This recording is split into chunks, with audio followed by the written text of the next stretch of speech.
조금 아까 읽은 이 말씀을 통해서 오늘 하나에 집중해서 좀 생각해 보려고 하는데요. 애매함에 대해서 좀 생각해 보려고 합니다. 오늘 말씀을 보면 애매하죠. 그래서 일단 이게 아버지의 마음 같이 느껴졌어요. 무슨 말이냐면 아버지는 자녀들이 진심으로 자기 인생을 살기를 원하죠. 그래서 너가 원하는 일을 하면 좋겠다. 진짜 좋은 아버지라면 내가 원하는 것을 자녀가 해내기를 바라기보다는 너가 원하는 것을 너가 하면 좋겠다라고 생각하죠. 그 마음이 여기 반영되어 있는 것 같아요. 청년이여가 뭔지는 나중에 설명드리겠고, 또 어린 때, 이것도 제 청년 때, 젊을 때를 말하는데, 너의 어린 때를 즐거워해라. 너의 청년의 날들을 마음에 기뻐해라. 마음에 원하는 길들을 걸어라. 너의 눈이 보는 대로 행해라. 너 하고 싶은 대로 하면 좋겠다. 너 하고자 하는 것을 너가 마음껏 행할 수 있으면 참 좋겠구나. 이런 말이에요. 그러니까 아빠의 마음이에요. 나는 너가 너의 인생을 살면 참 좋겠구나. 이렇게 얘기하는 건데, 근데 뒤에 이제 애매한 말이 거기 붙죠. 그런데 너가 살아간 모든 일들로 말미암아 하나님이 심판하실 줄 알아라. 너 마음껏 공부해. 마음껏 놀아 오늘. 마음껏 놀아. 내일 기말고사 있는 거 알지? 뭐 이런 이제 이야기죠. 그래서 우리에게 좀 애매한 거예요. 근데 이 말씀만 애매하냐? 그렇지 않습니다. 사실은 우리가 하나님을 제대로 섬기려고 하면 참 애매해요. 그러니까 하나님은 사랑이시라며 어떻게 내 삶에 이러한 문제들이 계속 생기지? 하나님은 나를 아신다면서, 하나님은 나의 모든 것의 주인이시라면서 어떻게 내 삶에 이러한 말도 안 되는 일들이 계속 반복적으로 허용이 되는 걸까? 이런 질문을 할 수밖에 없는 상황들이 계속 있는 거죠. 그리고 왜 하나님은 방치하실까? 왜 방치하시는 것처럼 보일까? 도대체 하나님이 요구하시는 건 뭘까? 이런 생각을 이제 할 수밖에 없게 되는 것이죠. 대표적으로 성경 말씀들도 그냥 이렇게 들으면 어떤 도덕적 교훈처럼 들려요. 뭐 예를 들어서 높아지는 자는 낮아질 것이고 낮아지려고 하는 자는 높아질 거다. 이런 말씀도 그래 맞아. 상당히 참 도덕적으로 상당히 가치 있는 말씀이구나라고 생각할 수 있지만 사실은 생각해 보면 되게 애매한 말이에요. 뭐냐 하면 죽고자 하는 자는 살리라. 그리고 낮아지려고자 하는 자가 높아지리라 라고 얘기할 때 우리는 그래서 죽고자 합니다. 또 우리는 낮아지고자 합니다. 이유가 살려고, 높아지려고. 그러면 살기 위해서 죽는 것을 죽으려고 하는 거라고 할 수 있는 건지, 높아지기 위해서 낮아지려고 하는 것을 진짜로 낮아지려고 할 수 있는 건지. 예를 들어서 예수님께서 너희는 먼저 그의 나라와 그의 의를 구하라 그리하면 이 모든 것을 너에게 더하시리라고 말씀하실 때 우리 이런 식으로 생각한단 말이죠. 이 모든 것을 받기 위해서 하나님께서 약속하신 모든 것, 의식주에 관한 모든 것들이 걱정 없이 나의 삶에 주어질 것을 기대하면서 그의 나라와 의를 구할 가능성이 많은 거죠. 왜? 그래야 그 모든 게 따라오니까. 그러니까 우리들은 항상 이런 식으로 거래적으로, 계산적으로 돌아가거든요. 그래서 사실 하나님의 말씀들을 가만히 생각해 보면 무척 애매해요.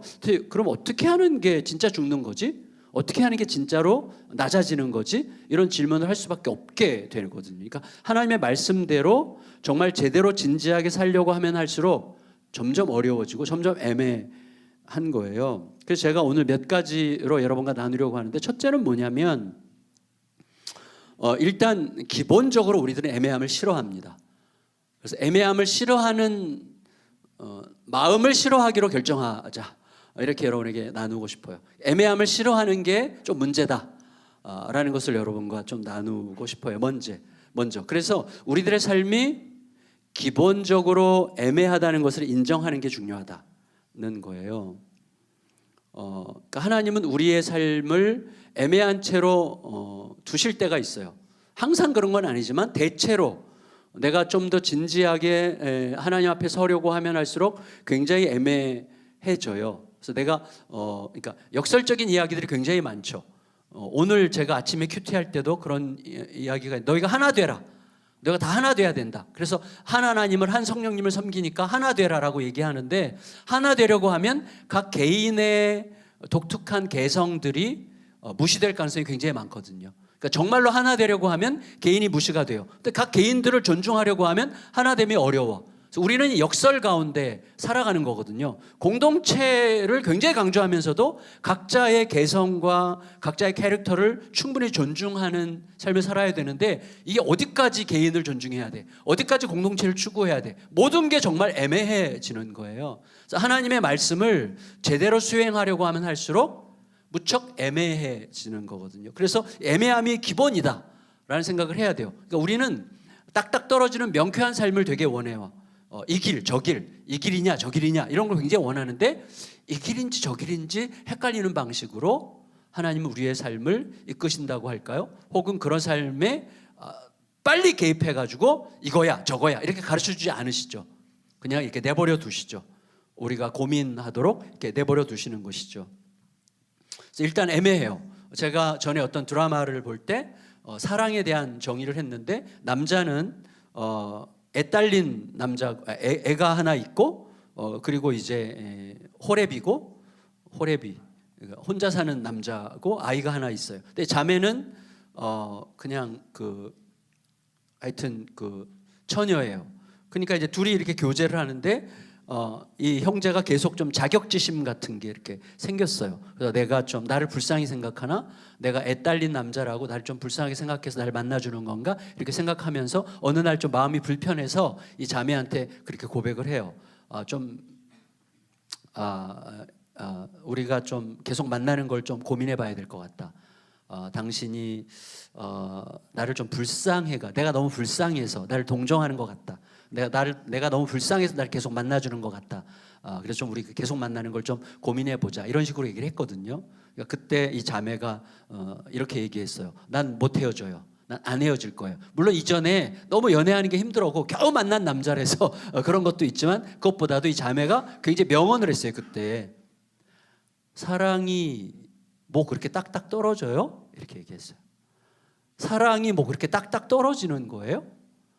뭐 이거는 사랑, 이거는 동정, 이거는 연민, 뭐 이런 식으로 사랑이 뭐 이렇게 나눠지는 거예요? 아니잖아요. 어떤 때는 사랑하니까 화를 낼 수도 있고, 사랑하니까 오래 기다릴 수도 있고, 사랑하니까 고민할 수도 있고, 사랑하니까 행복할 수도 있고, 사랑이라는 것 안에 온갖 감정들이 들어있지 않아요? 전에 제가 라디오에서 어떤 교수님이 사랑에 대해서 이렇게 말하는 걸 들었어요.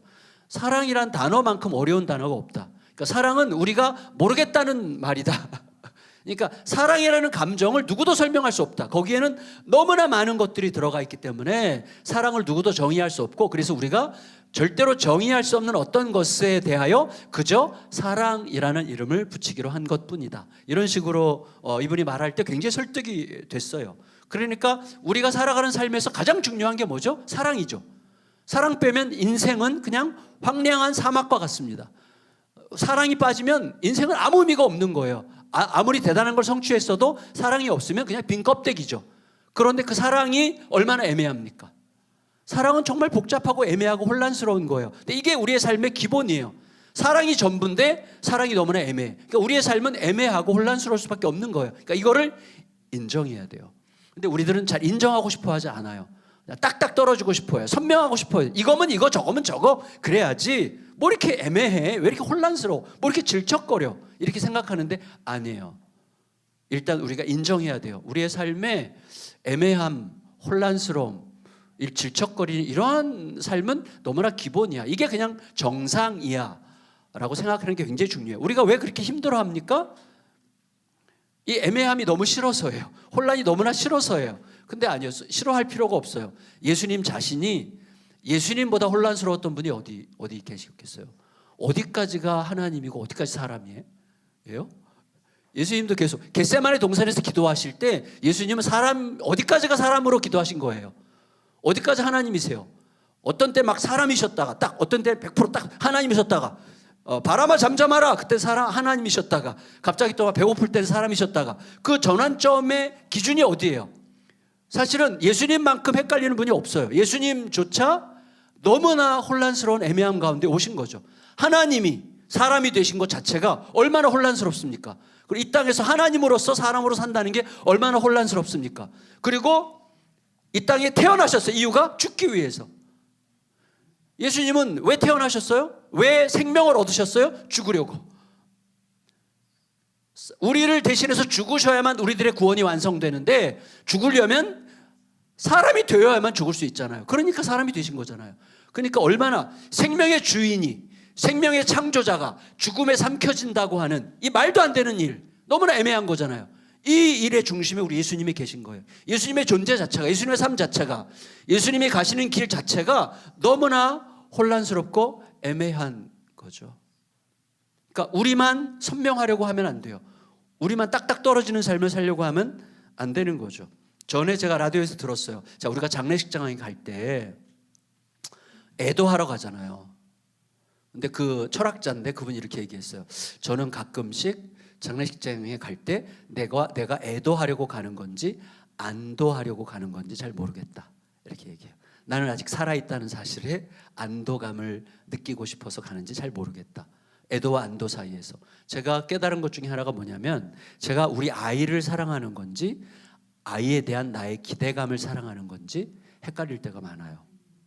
예, 그래서 아이가 내 기대대로 하면 좋아해. 아이가 내 기대대로 안 되면 화가 나. 그것은 아이를 사랑하기보다도 아이에 대한 나의 기대감을 사랑하기 때문이라는 증거일 수 있죠. 그러니까 이 사랑도 되게 애매하고 헷갈리는 거예요. 우리의 사랑의 실체가 뭔지 늘 질문해야만 하는 거거든요. 어쨌거나 애매함이 기본값이다. 우리들의 삶의 디폴트 값이 애매함이다라는 것을 인정하는 게 중요해요. 그래서 내 삶은 왜 이렇게 질척거리지? 내 삶은 왜 이렇게 힘들지? 내 삶이 이렇게 애매하지? 이렇게 혼란스럽지라고 고민하지 마시고, 이게 정상이다. 이게 저한테 엄청 도움을 줬어요. 저의 삶에 내가 생각지 못했던 일이 끼어들고 어려운 일이 끼어들어서 내가 굉장히 힘들어지고 애매모호해질 때, 아니야, 이게 기본이야. 이게 그냥 기본적인 거야. 그래서 여기서부터 내가 하나님의 뜻을 찾아가면 되는 거야. 예수님도 이 길을 걸으셨어. 예수님이 나를 따르라고 하실 때는 바로 이 길이었어. 그 길은 딱딱 떨어지고 뽀송뽀송하고 굉장히 막 이렇게 깔끔한 길이 아니라 바로 이 길을 가시면서 나를 따르라 하셨던 거야. 이렇게 생각하면서 나를 설득하는 거죠. 그때 갑자기 자유가 오면서 여유가 생기면서 평안해지는 거죠. 예수께서 가신 길이에요. 그 길이. 그러니까 우리들은 애매한 길을 걸을 수밖에 없어요. 일단은 여러 가지 이유들 때문인데, 하나님께서 우리로 하여금 이 땅에 존재하게 하신 우리들의 이 땅의 존재의 방식, 이 땅에 우리들의 자리가 어디예요? 이 땅에 성실한 시민으로 살아야 되지만 동시에 나그네로 살아가는 거예요. 성실한 시민이자 동시에 나그네죠. 그러면 나그네려면 얼마큼까지 소유할 수 있어야 돼요? 몇 평까지, 집을 살 때 몇 평 정도까지 나그네로 인정해 줄 수 있어요? 우리 권사님 몇 평이세요, 집이? 좀 크죠? 그 나그네라고 할 수 있어요? 뭐 이런 식으로 이제 말할 수 있는 거죠. 어디까지, 집을 몇 평까지 살아야 나그네예요? 재산을 얼만큼 가져야 나그네예요? 혹은 이 땅에 성실한 시민으로 사는 거예요. 우리가 계속 고민할 수밖에 없는 자리에서 살아가는 거거든요. 특히 초대교회 신자들에 대해서 존 딕슨이라는 분이 벌거벗겨진 기독교 역사라는 책을 썼는데, 거기서 이런 얘기를 했어요. 신자들은 늘 애매할 수밖에 없다. 왜냐하면 하나님 앞에 거룩함을 지키기 위해서 선명한 기준을 세워두고 살아야 된다. 거룩함을 지키려면 기준이 선명해야 돼요. 옳고 그름에 대한 기준이 선명해야 돼요. 바른 길과 바르지 않은 길에 대한 기준이 선명해야 돼요. 그러나 나와 다른 사람을 품기 위해서는, 낯선 사람을 품기 위해서는 이 기준을 다 허물어야 돼요. 그러니까 기준을 지키면서도 기준을 허물어야 되는. 예수님 보세요. 예수님은 거룩하신 그 자체잖아요. 근데 거룩하신 그 자체이신 예수님이 어떻게 해요? 현장에서 가늠하다 잡힌 여인을 품으시잖아요. 자신의 거룩함을 훼손시키면서. 자신이 부정하게, 그 현장에서 가늠하다 잡힌 여인을 만지는 것 자체가 부정한데 부정함을 허용하시죠. 거룩하신 그 자체이신 예수님이. 그런 거예요. 그러니까 애매한 게 너무나 당연해요. 그러니까 우리 초대교회 신자들이나 우리나 마찬가지죠. 거룩하려면 기준이 분명해야 되지만 누군가를 품으려면 기준이 부서져야 되는 것이죠. 이게 우리들이 살아갈 수밖에, 우리들이 살아가는 현실이라는 거죠. 저는 제 자신에게 자주 얘기해요. 저를 위로하느라고. 너가 헷갈리는 게 당연해. 왜? 믿음이 없어서가 아니야. 우리는 믿어요. 뭘 믿죠? 하나님께서 우리의 모든 삶을 알고 계시다는 사실을 믿으십니까? 아멘? 하나님께서 결국은 이루실 거라는 걸 믿으십니까? 아멘. 아멘이에요. 그럼 우리가 담대해지죠. 그러나 언제 어디서 어떻게 이루실지 몰라.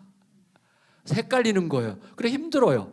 하나님께서 이루실지는 알지만 언제 이루실지 어떻게 이루실지 어떤 방식으로 하실지 몰라요. 그러니까 늘 헷갈리고 힘든 거예요. 이게 우리들의 자리가 항상 혼란스럽고 애매할 수밖에 없는 것이죠. 그런데 중요한 건 뭐냐면 애매함이 블레싱이라는 것을 기억해야 되는 거예요. 우리는 애매하지 않으면 어떤 일이 생기죠? 서로가 전부 다 꼰대가 돼요. 꼰대 아시죠? 서로를 다 가르치려고 그래. 내가 너보다 더 옳아. 그래서 애매하지 않아. 나에게는 모든 게 선명해. 그러니까 가르치려고 해요. 제가 얼마 전에 본 영화인데 여러분 혹시 보셨어요? 미국에서 작년에 개봉했어요. 콘클라베라는 영화인데 추기경 로마 교황청의 교황을 뽑는 추기경단 회의를 콘클라베라고 부르죠. 콘클라베라는 영화가 작년에 나왔어요. 미국에서. 한국에서는 이번에 추기경 새로 뽑는 기간에 한국에서 개봉했어요. 그때 그 영화를 제가 봤는데 그때 굉장히 인상적이었던 장면이 있었어요. 그게 뭐냐면 추기경단이 다 모였을 때 전체 추기경단 회의를 전체 주도하는 총무 추기경이 있는데 로렌스라는 추기경이에요. 추기경이 모든 추기경들을 앉혀놓고 처음에 기조연설 첫 번째 연설을 하는데 이렇게 얘기했어요. 여러분 서로 포용하고 품는 embracing 하는 것의 가장 큰 포용의 적은 확신입니다. 그랬어요. 여러분 각자의 확신이 서로를 포용할 수 없게 할 것입니다. 확신은 포용의 적입니다. 확신은 우리를 하나 되지 못하게 할 것입니다. 각자의 확신을 다 가지고 있는 거예요, 사람들. 그래서 확신이야말로 서로 품을 수 없게 하는 적입니다. 그러므로 우리는 기도합시다. 의심할 줄 아는 교황을 달라고 기도합시다. 뭘 의심하는 거예요? 너를 아니라 나를 의심할 줄 아는, 내 자신의 생각을 의심할 줄 아는, 내가 너보다 옳다라고 하는 주장할 때 그게 진짜 옳은 건가? 라는 것을 의심할 줄 아는, 내 확신을 의심할 줄 아는 교황을 보내달라고 기도합시다.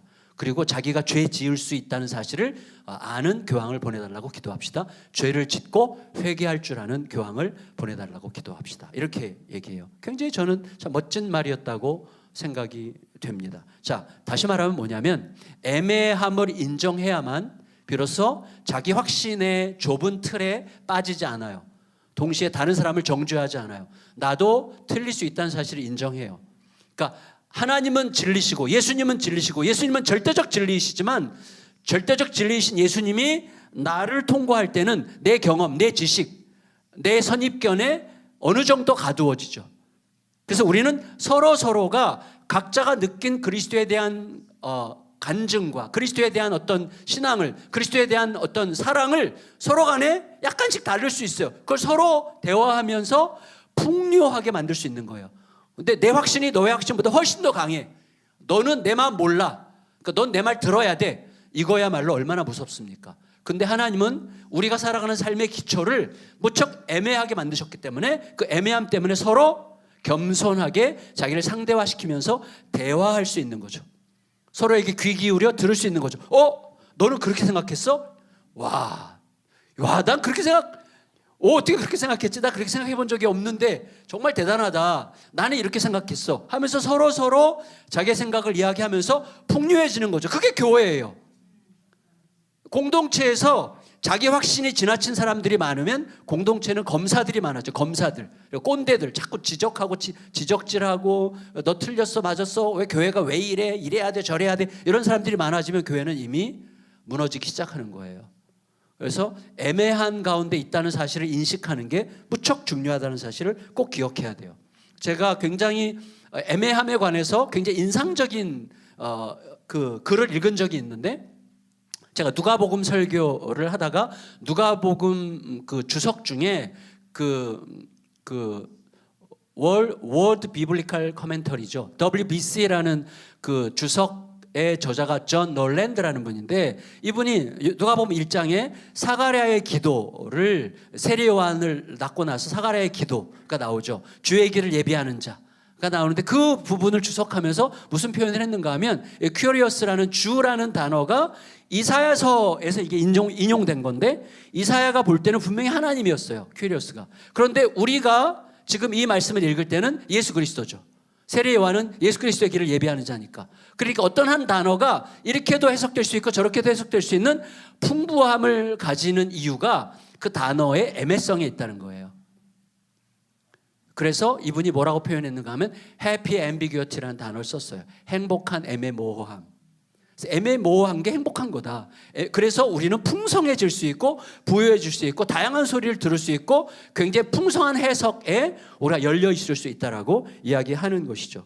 굉장히 의미 깊다고 생각합니다. 자, 그런데 중요한 건 이거예요.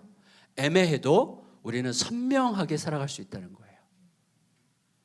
애매해도 선명하게 살아갈 수 있다.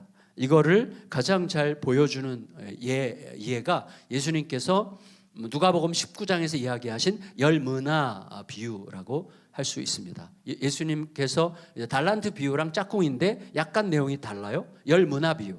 자, 주인이 있어요. 종들이 있습니다. 종들이 최소한 10명 이상이에요. 근데 10명의 종들을 불러서 주인이 얘기합니다. 내가 이제 잠시 떠날 거다. 어디로 가죠? 왕직, 킹십을 받으러, 왕직을 받으러 이제 본국에 가는 거예요. 본국에 가서 왕직을 받으면 돌아와서 이 도시의 왕이 될 거예요. 왕직을 받으러 가는데 내가 갔다가 올 때까지 너희들은 장사해라. 그래서 얼마씩 나눠줘요?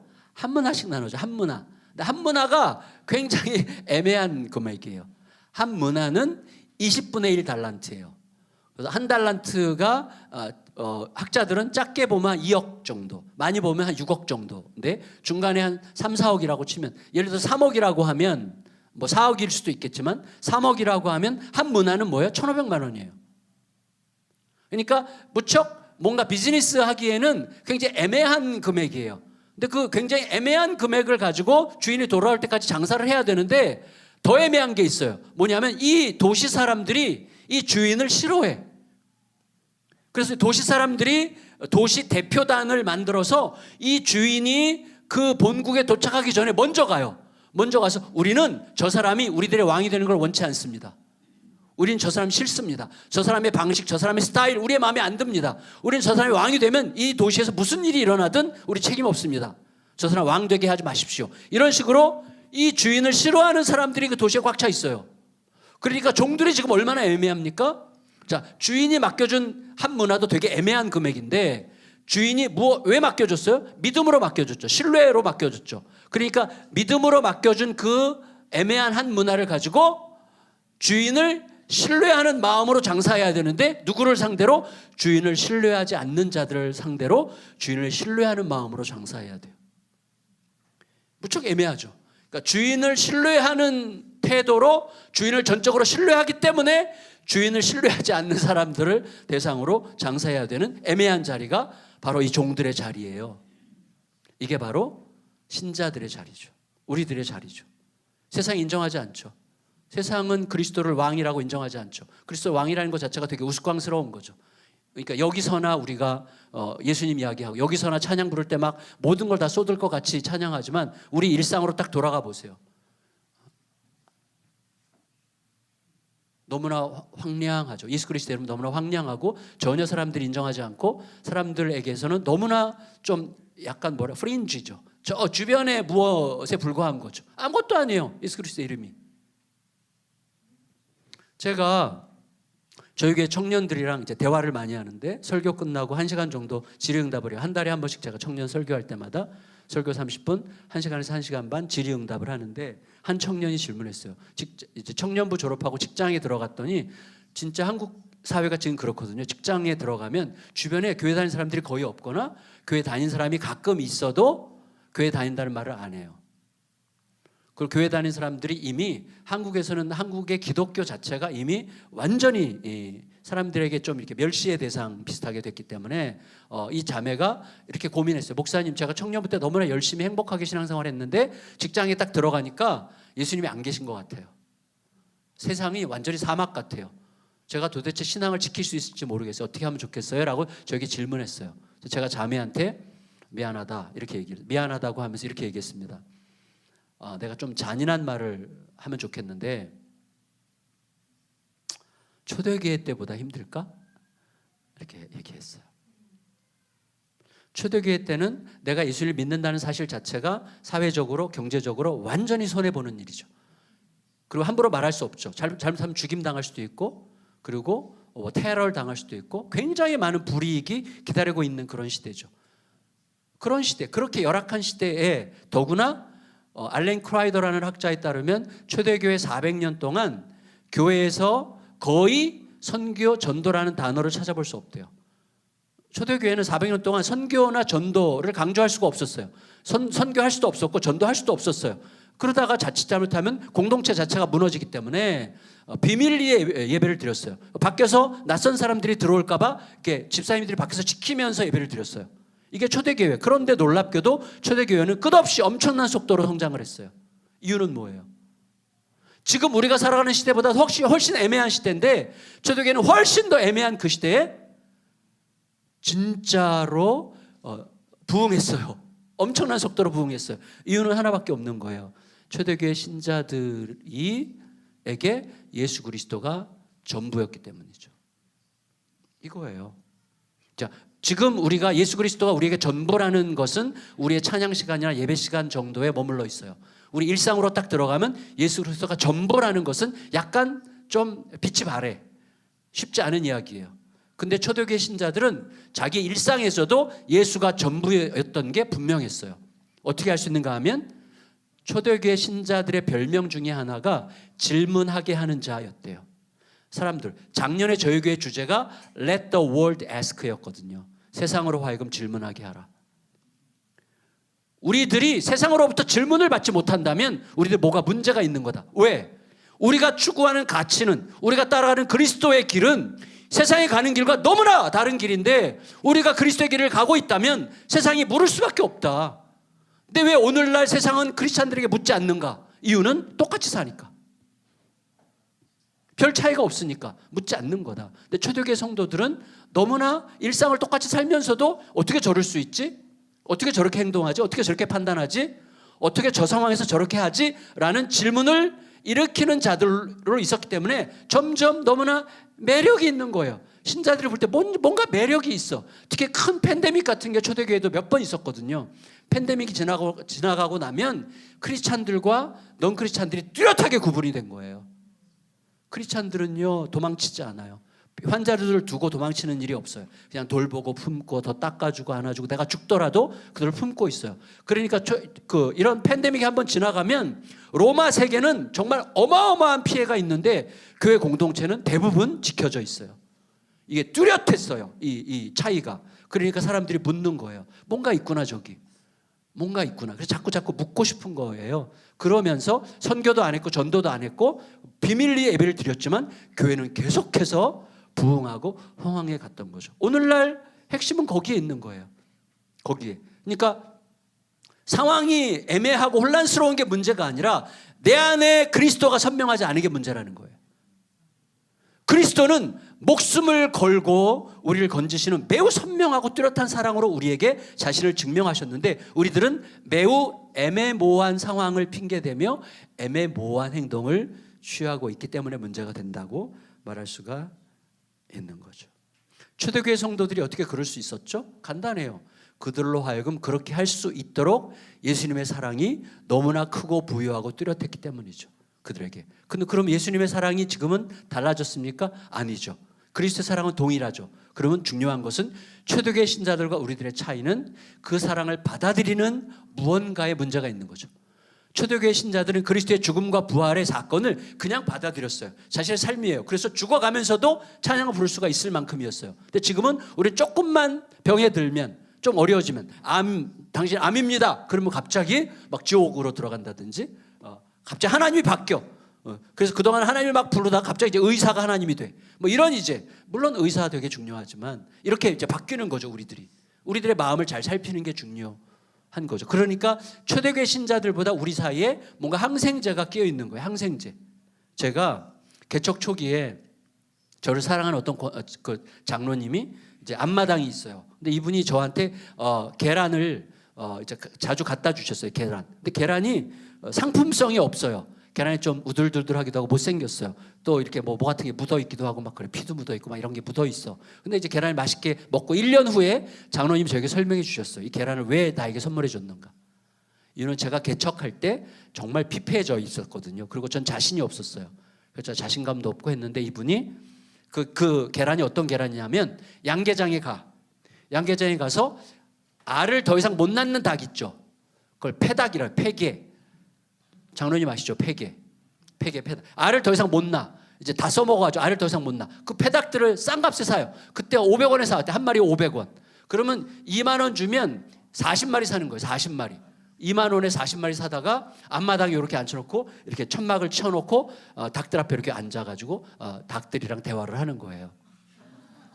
얘들아 너희가 좀 알을 좀 놔줘야 되겠다. 이렇게 닭들을 잘 설득해요. 그러고 나서 이제 닭들을 일주일에서 열흘 정도 굶긴대요. 아무것도 안 줘요, 음식을. 그러면 닭들이 막 배고파가지고 막 콕콕콕 난리가 나요. 일주일 이상 안 먹기 시작하면 몸에서 항생제가 쫙 빠진대요.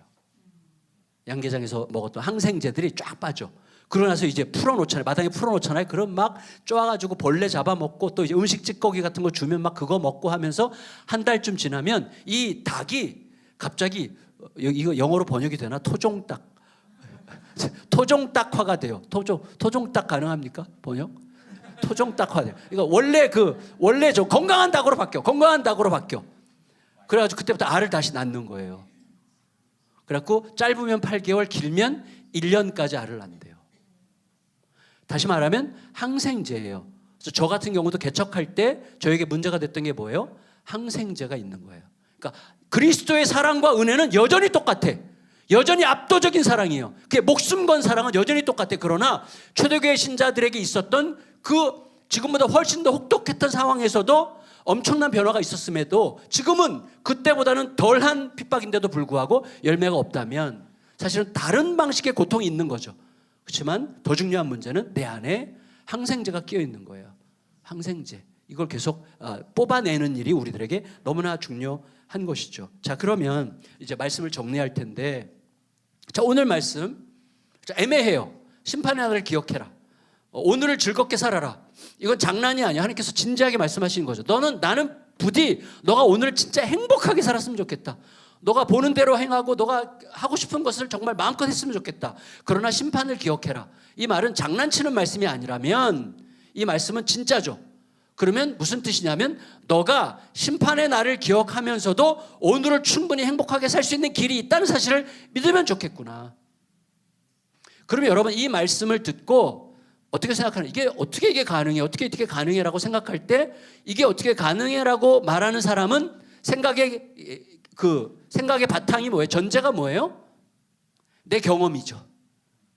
내 지식이죠. 내 지식과 경험에 비추어 보면 이거 말도 안 돼. 이건 애매해. 어떻게 오늘 행복하게 살아? 내일의 심판을 기억하면서 말도 안 돼. 그러나 하나님의 오르심과 하나님의 신실하심이 내 생각의 기초라면 이거 정말 헷갈리지만 하나님은 오르셔. 하나님이 신실하셔. 그러면 이게 뭐지? 하고 계속 하나님의 오르심과 이 말씀, 하나님의 신실하심과 이 말씀을 계속 왔다 갔다 하면서 계속 이 말씀을 묵상했다면 저는 다윗의 고백을 할 수 있었을 거라고 생각해요. 다윗의 고백이 뭐죠? 하나님, 저는 죄인입니다. 용서받지 못할 죄인입니다. 하나님은 심판하실 것입니다. 그러나 제가 결국 깨닫는 것은 하나님은 용서하실 거라는 사실입니다. 정말로 하나님을 신뢰하고 하나님의 오르심을 믿고 하나님의 신실하심을 믿는 사람이 이 말씀을 계속해서 붙들고 분투하면 결국 용서라는 단어를 끄집어낼 수 있을 거예요. 하나님이 용서하실 거라는 뜻이구나. 하나님의 용서 위에서만 우리들은 내일의 심판이 있어도 오늘을 행복하게 그 용서에 비추어 살아갈 수 있겠구나. 이런 예측을 할 수 있어요. 구약에 살아가는 사람들도 예측할 수 있어요. 다윗이 그랬던 걸 보면 가능한 거예요. 그런데 오늘 우리들은 어떻습니까? 오늘 우리들은 이미 심판이 지나갔잖아요. 우리에게 임할 심판을 예수께서 가져가셨잖아요. 예수님이 우리 대신 심판을 받으셨잖아요. 우리에게 임할 심판은 예수님이 받으시고 우리에게는 당신의 사랑과 자유를 우리에게 주셨잖아요. 우리 그 위에서 살고 있습니다. 아멘. 이게 우리의 현실이에요. 우리 이 위에서 살아가는 거예요. 그러면 오늘 우리가 어떻게 살아가야 되겠는가? 이게 중요해요. 오늘 우리가 어떻게 살아가야 됩니까? 오늘? 이게 우리의 과제죠. 오늘 어떻게 살아가야 될 건가? 핵심인데 그 답이 힌트가 청년이여에 있는 거예요. 9절 청년이여.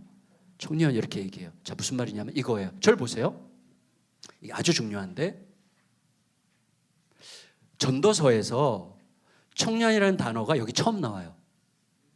그럼 전도서는 지금까지 남녀노소 모든 인류를 대상으로 했던 말이에요. 근데 왜 갑자기 청년이라고 그랬을까요? 만일에 이 청년이 어떤 20대, 30대 어떤 특정한 세대를 말하는 거라면 이 말씀은 모순이에요. 왜 갑자기 지금까지는 모든 세대를 대상으로 말하다가 왜 갑자기 청년에게만 말해? 그럼 20, 30대가 아닌 사람들은 갑자기 말씀 듣지 말라는 거예요? 아니거든요. 그러니까 여기서 말하는 청년은 어떤 특정한 세대를 말하는 게 아니라 상징이에요. 어떤 상징일까요? 자, 전도서는 처음에 어떻게 시작하죠? 헛되고 헛되니 모든 것이 헛되도다. 이렇게 시작하죠. 세상은 다 헛된 일이다. 너희들이 지금 그렇게 열심히 추구하는 모든 것들 다 헛것이야. 그런데 갑자기 그 다음에 뭐 얘기해요? 때를 얘기해요. 심을 때가 있고 거둘 때가 있고 떠날 때가 있고 머물 때가 있고 무슨 때가 있다고 얘기를 해요. 자, 때가 있다는 건 무슨 뜻이죠? 때를 두신 분이 있는 거죠. 때를 두신 분이 계시다는 건 뭐죠? 그 때에 뜻이 있다는 거죠. 때에는 뜻이 있어요. 그러니까 모든 때를 보면서 그분의 뜻을 알아야 돼. 그분의 뜻이 뭘까? 중간중간에 힌트가 나오는데 7장에 나중에 집에 가서 읽어보세요. 안 읽으시겠지만 집에 가서 읽어보시면 7장에 가보면 오늘이에요. 그게 오늘. 오늘을 살아라. 내일 걱정하지 마. 어제에 대해서 미련 갖지 마. 오늘이 중요해. 너에게 중요한 건 오늘을 사는 거야. 그래서 제가 알게 됐어요. 뭐냐면 청년은 뭐냐?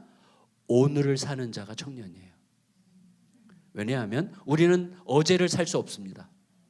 우리는 오늘 이후만 살 수 있어요. 근데 오늘은 뭐죠? 오늘 이후만 살 수 있는 우리 모두에게 여기서 20대건 30대건 40대건 50대건 60대건 70대건 80대건 나이가 어떻든 간에 오늘은 우리가 살아갈 모든 날들 중에 가장 젊은 날이에요. 그래서 나이가 어떻든 간에 오늘을 제대로 살고자 하는 자가 청년이에요. 청년. 그럼 청년으로서 오늘을 어떻게 살아야 되겠는가 하는 거예요. 그러면 오늘이 끝이어도 되는 방식으로 살아야죠. 오늘이 내 마지막이어도 아무 문제 없는 방식으로 살면 내일 심판이 있어도 괜찮아. 아니, 심판은 이미 그리스도께서 가져가셨어. 그 오늘이 끝이어도 되려면 어떻게 해야 되죠? 오늘이 영원에 감싸인 오늘이어야 돼요. 영원에 감싸인 오늘. 그럼 여러분, 자 보세요. 이 땅을 살아가는데 익숙해지지 않는 게 두 가지가 있어요. 진짜 영원토록 익숙해지지 않는 두 가지. 첫째는 고통이고 두 번째는 사랑입니다. 고통은 여러분 치과 다니세요? 저도 지금 10년째 임플란트 치과 다니는데 치과 갈 때마다 느껴요. 고통은 항상 새 거야. 고통은 항상 신선해. 고통은 항상 아주 갈수록 더 힘들어. 고통은. 그래서 제가 알게 됐어요. 고통은 익숙해지지 않아요. 진짜로. 우리가 고통도 익숙해지면 견딜만 해라고 말하는 건 너무나 잔인한 말이에요. 왜? 견딜 수 없는 고통을 아직 못 만났다는 뜻이에요. 근데 고통은 절대로 익숙해지지 않아. 근데 사랑도 똑같아요.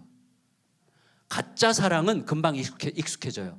가짜 사랑은 금방 지겨워져요. 근데 진짜 사랑은 익숙해지지 않습니다. 여기 장로님, 권사님 부부 보세요. 이렇게 나란히 앉아 계신 부부. 두 분 진짜 사랑해 보이세요. 두 분 사랑하시죠, 진짜. 갈수록 그 사랑이 더 깊어지는 거 느끼세요? 할렐루야. 두 분 다 느끼시죠? 갈수록 깊어지죠? 왜 갑자기 고개를 숙이세요?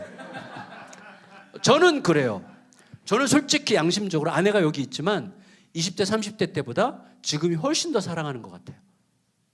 사랑이 순도가 높아지면, 사랑이 점점 욕심이 빠지고 순도가 높아지면 사랑은 점점 더 깊어지는 게 분명해요. 이게 그래야만 돼. 또 그래야만 돼요. 왜? 우리가 영원토록 하는 게 뭐예요? 사랑이잖아요. 사랑이 지겨워져 보세요. 영생은 저주야. 영생할 필요가 없어요. 사랑이 지겨워지면. 그러니까 사랑은 영원히 지겨워지지 않을 거예요. 그래서 설레일 거. 날마다 더 설레. 날마다 더 설레. 그래서 영원히 익숙해지지 않는 고통이 영원한 곳이 지옥이고, 영원히 익숙해지지 않는 사랑이 영원한 곳이 천국이에요. 근데 그 영원히 익숙해지지 않는 고통과 영원히 익숙해지지 않을 사랑이 만난 곳이 십자가예요. 그래서 십자가에서 예수님은 영원히 익숙해지지 않는 고통을 가져가시고 영원히 익숙해지지 않는 사랑을 우리에게 주셨어요. 그 사랑이, 그 영원한 사랑이 오늘 우리를 감쌀 때 우리들은 오늘 영원히 후회하지 않을 영원한 오늘, Eternal Now로 살아갈 수 있는 거죠. 그게 우리들의 특권이죠. 영광이죠. 오늘은요, 제가 이 땅에 태어난 지 22,705일째입니다. 저는 제가 그 혈액암으로 이렇게 의사가 혈액암입니다라고 한 날부터 지금까지 매일 제가 태어난 날짜를 쉬어서 매일매일 그렇게 살고 있어요. 왜 그러냐면 22,705일이 마지막이어도 괜찮은 방식으로 살고 싶어서예요. 22,705일은 오늘밖에 없어요. 과거에도 없었고 미래에도 없는 너무나 독특한 오늘이에요. 22,705일은 영원토록 유일한 오늘이에요. 그리고 여러분 꼭 기억하셔야 됩니다. 뭐냐면 우리가 눈물 속에서, 고통의 눈물 속에서 하나님 예수 그리스도의 이름을 부를 때는 지금밖에 없어요. 영원토록 눈물이 없는 곳에서 살 거예요, 우리들은. 맞죠? 그러니까 우리가 눈물 속에서, 비통함 속에서, 고통 속에서 주님의 이름을 부르고 고통을 믿음으로 이기는 길은 이 땅에서밖에 없는 거예요. 너무나 유일한, 매우 유니크한 시절을 우리가 사는 거예요. 엄청나게 특별한 시간이에요. 지금은 빨리 지나갔으면 좋겠는 시간이 아니라 너무나 유별나게 특별한 시간이에요. 그 영혼에 비춰보면 그냥 눈 깜빡밖에 안 되는 이 시간이 영원토록 이때만 주어진 거예요. 얼마나 위대한 시간입니까? 제가 지금 무슨 말을 하려고 그러다가 꿀꺽했어요. 고통을 축하드립니다. 이 말을 하려다가 저는 제 자신에게 축하해요. 진심으로. 제가 혈액암을 앓고 있는 거에 대해서 진짜 축하하고 싶어요. 내가 이 연약함 중에 주님의 이름을 부르는 유일한 시간을 내가 보내고 있구나. 너무 위대한 시간을 내가 살고 있구나. 이렇게 생각하는 거예요. 그래서 여러분, 이 사랑이 그 그리스도로 십자가에서 우리에게 부어진 영원히 익숙해지지 않는 고통을 가져가시고 영원히 익숙해지지 않을 사랑을 나에게 주신 그 십자가의 사랑이 오늘 나를 감싸할 수 있다면 나는 영원히 후회하지 않을 삶을 살겠구나를 알게 됐어요. 마지막으로 한 가지 말씀드리고 마칠게요. 제가 한 7, 8년 전에 한국의 전라도 전주에 있는 한 교회에 집회를 갔는데 그 집회 끝나고 올라왔을 때 그 교회 그 부목사님, 저보다 한 살 어려요. 나이가 많은 부목사님이었는데 조성채 목사님이라고, 그분이 2달 후에 저희 동네로 이사를 오셨어요. 저희 동네로 갑자기 이사를 오셨어요. 근데 그분이 아이가 넷이에요.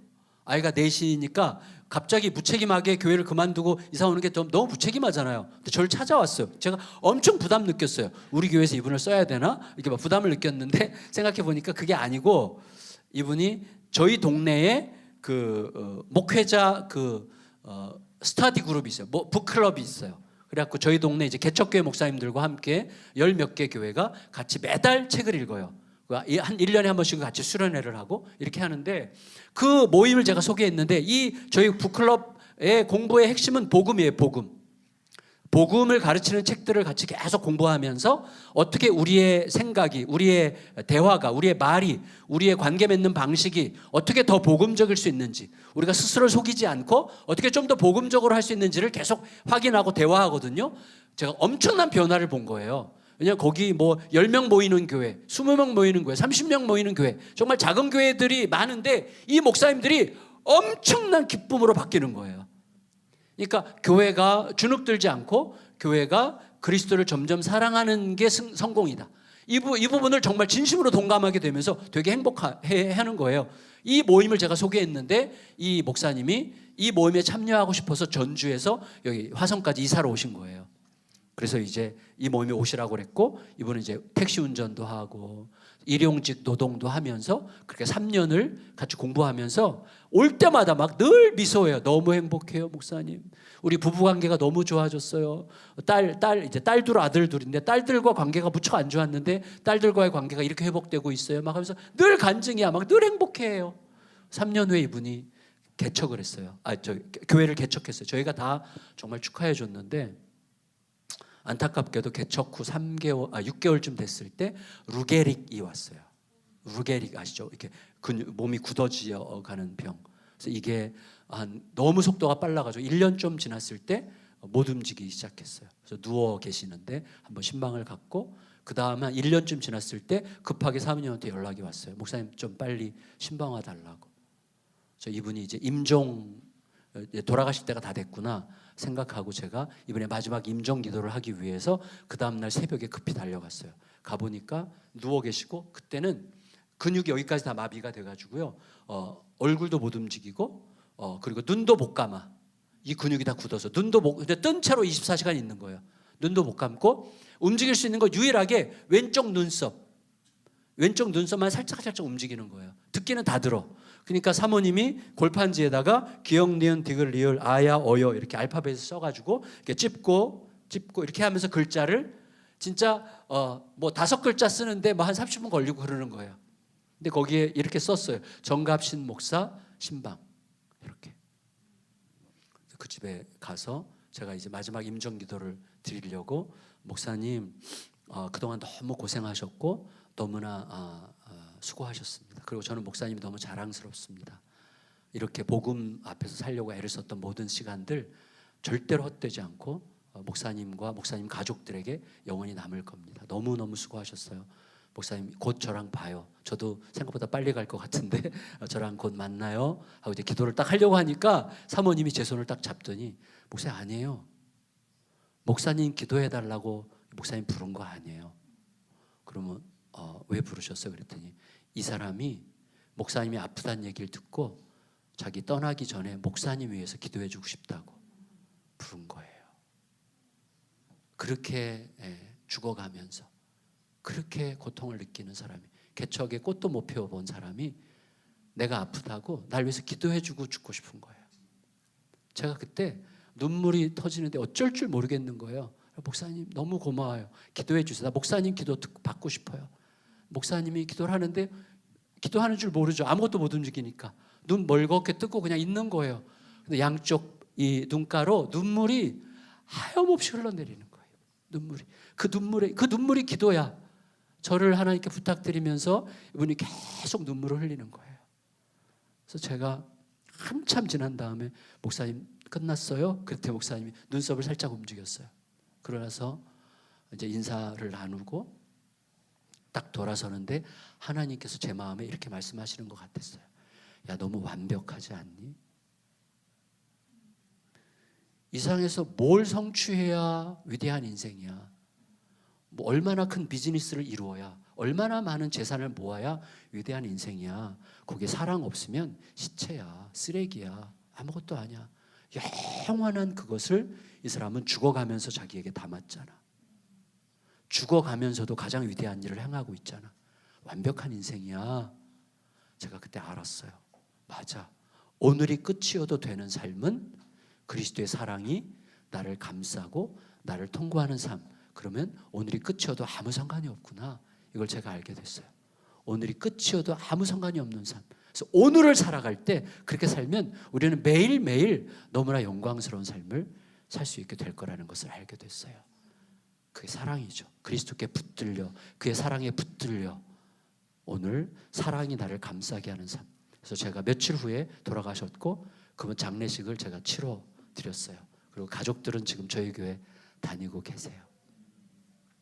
여러분, 우리 모두가 다 그리스도의 그 십자가 위에서 영원히 익숙해지지 않을 저주, 고통을 가져가시고 영원히 익숙해지지 않을 사랑을 우리에게 안겨주시고 그 사랑에 감싸여 하루하루를 살아가게 하신 그 사랑으로 하루하루가 절대로 실패할 수 없는 진짜 승리한 삶으로 이어지게 되기를 예수님의 이름으로 축원합니다.